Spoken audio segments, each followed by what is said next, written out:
Haleluya. Hari abantu bambwiye ngo ari kukunda kuvuga umugabo cyane, mvuge nti ko ari we wankuye habi.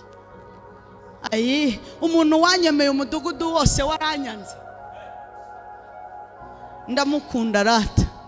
Haleluya. Ngo ariko nushobora ngo gusoza utavuze umugabo, mvuga iki se? Umugabo wanyemeranye uruhinja ataza mvuye kurutoragura. Rata Yesu yarakoze, yamukoreyemo. Imana ishimwe cyane. Nari umukozi we, nagasutiye ngira, kugira ngo se ntari kunkurikira. Buri munsi ndabivuga, yitamuhabura ntiyari kunyemerera kuvuga uburaya bwanjye. Amen. None se sibyo, naramubwiye ni sheri ntihagara nkubwire uwondi ngo barakumbwiye ntibakubwiye agace. Reka nkubwire njyewe.